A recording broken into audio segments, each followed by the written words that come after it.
Breaking news కర్ణాటకలోని బీదర్లో దోపిడీ దొంగలు రెచ్చిపోయారు. ఏటీఎంలో డబ్బులు జమ చేసే వాహనాన్ని టార్గెట్ చేశారు.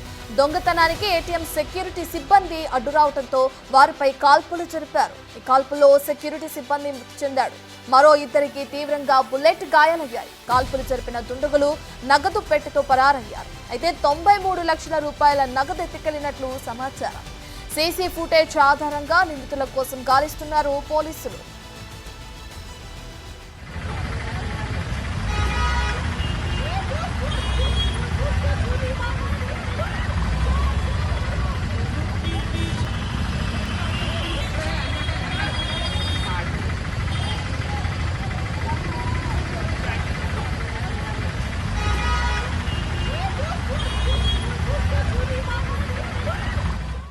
ఇక కర్ణాటకలోని బీదర్లో దోపిడీ దొంగలు రెచ్చిపోయారు. దానికి సంబంధించిన విజువల్స్ మనం బిగ్ టీవీ స్క్రీన్ పైన చూస్తున్నాం. ఏదైతే ఏటీఎంలో డబ్బులు జమ చేసే వాహనం ఉంటుందో ఆ వాహనాన్ని టార్గెట్గా దొంగతనానికి ప్లాన్ చేశారు. దొంగతనానికి ఏటీఎం సెక్యూరిటీ సిబ్బంది అడ్డు రావడంతో వారిపై కాల్పులు జరిపారు. ఈ కాల్పుల్లో ఒక సెక్యూరిటీ సిబ్బంది మృతి చెందడం కూడా జరిగింది. మరో ఇద్దరికి తీవ్రంగా బుల్లెట్ గాయాలయ్యాయి.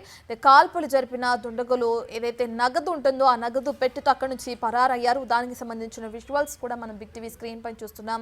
సుమారు 93 లక్షల రూపాయల నగదును కూడా ఎత్తుకెళ్లినట్లు సమాచారం అందుతుంది.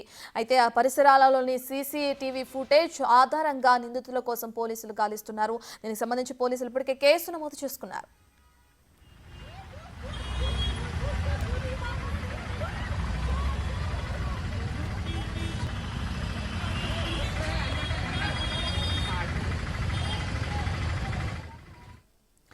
ఇదే అంశానికి సంబంధించిన పూర్తి డీటెయిల్స్ మా ప్రతినిధి యోగానంద్ అందిస్తారు.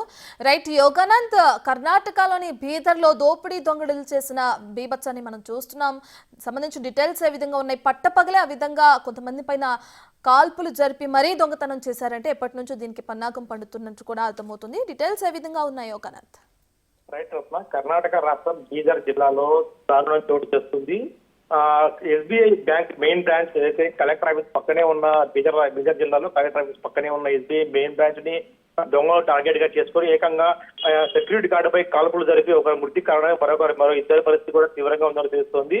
1 కోటి రూపాయలు దాదాపు 95 లక్షల నుంచి 1 కోటి రూపాయల మధ్యలో నగదు కూడా దోచుకున్నట్టు కూడా పోలీసులకు సమాచారం అందింది. దీనిపై పోలీసులు దర్యాప్తు చేస్తున్నారు.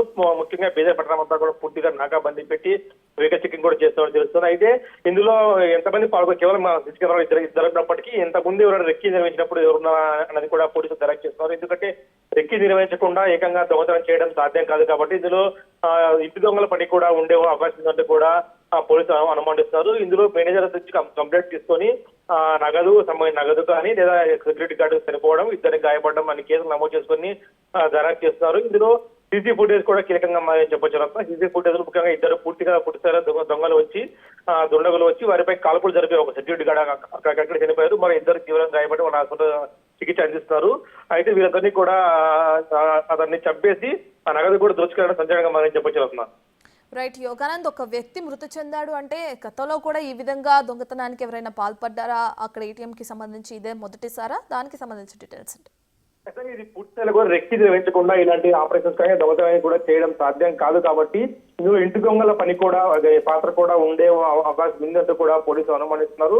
ఖచ్చితంగా వారి పాత్రపై కూడా దర్యాప్తు చేస్తున్నారు పోలీసులు. ఇందులో ఇంటి దొంగల పాత్ర ఖచ్చితంగా ఉండే అవకాశం ఉంది కాబట్టి వారి పాత్ర ఎంతవరకు ఉంది, ఇందులో వచ్చిన వాళ్ళు ఎవరైనా ఉన్నారని కూడా పోలీసులు దర్యాప్తు చేస్తూ ఉన్నారు. ఎందుకంటే వచ్చిన వారు బండిలో వచ్చి ఖచ్చితంగా ఏటీఎం లోకి నగదు పెట్టేందుకు తీసుకెళ్తున్న సమయంలో పెట్టేది చూసి ఆ కాల్పులు జరపడం చూస్తూ ఉంటే ఖచ్చితంగా అంత రెక్కి నిర్వహించి పక్కా చేసేట్టు కనిపిస్తుంది. Thank you Yoganand.